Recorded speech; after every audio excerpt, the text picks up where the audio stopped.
ഇപ്പം മുമ്പ് ഒരു ഇന്റർവ്യൂല് ഉമ്മൻചാണ്ടി സാറ് പുതുപ്പള്ളിയിൽ ജയിച്ച സമയത്ത് ഒരു ഗ്രൂപ്പ് ഫോട്ടോ എടുക്കുന്ന ഒരു മൊമെന്റിനെ കുറിച്ച് അച്ചൂമ്മൻ ഒരു രസകരമായിട്ടൊരു സംഭവം പറയുന്നുണ്ടായി. അതായത് ഗ്രൂപ്പ് ഫോട്ടോ എടുക്കാൻ വേണ്ടി ഡി ആയിട്ട് ഫ്രണ്ടിലുള്ള റോയിലുള്ള ആൾക്കാരെ തട്ടി പുറത്തിട്ടു എന്നും എന്നിട്ട് ഫോട്ടോ എടുക്കുന്ന സമയത്ത് അവര് ഉറുമ്പും കൂടെ എടുത്ത് കൂട്ടത്തിലിട്ടു. അദ്ദേഹം 2011 CM ആയി ജയിച്ചപ്പോഴുള്ള സാഹചര്യം അത് ഭയങ്കര ഇടിയായി. ഒരാൾക്ക് ഇത് കണ്ടിട്ട് ഇഷ്ടപ്പെടാതെ ഉറുമ്പെടുത്തിട്ട് കൊടുത്തു. അങ്ങനെ എന്തെങ്കിലും രസകരമായ ചാണ്ടിയുമ്മൻ MLA ആയതിനു ശേഷം അങ്ങനെ രസകരമായിട്ടുള്ള എന്തെങ്കിലും? ഒരാൾക്ക് ഞാൻ MLA ആവുന്നതിന് മുമ്പ് ഞാൻ ഇലക്ഷൻ പ്രഖ്യാപിച്ചു പക്ഷെ സ്ഥാനാർത്ഥിയായിട്ട് എന്നെ പ്രഖ്യാപിച്ചിട്ടില്ല. അപ്പൊ ഞാന് ഈ പള്ളി നിൽക്കുക, അപ്പൊ പള്ളി വെച്ച് പ്രതികരിക്കാന്ന് പറഞ്ഞ് ഞാൻ അവിടെ വന്ന് പ്രതികരിച്ചു കഴിഞ്ഞപ്പോ ഒരാൾ ഷോള് വിട്ട് എനിക്ക് വന്നു.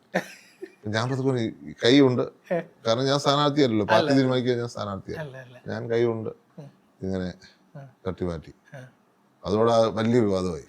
അയാളെ അവമാനിച്ചു എന്നും പറഞ്ഞ് പ്രത്യേക ഒരു ചാനലുണ്ടല്ലോ, ആ ചാനൽ പിന്നെ അത് മൊത്തം അതായത് അവരുടെ ഇടപെടൽ.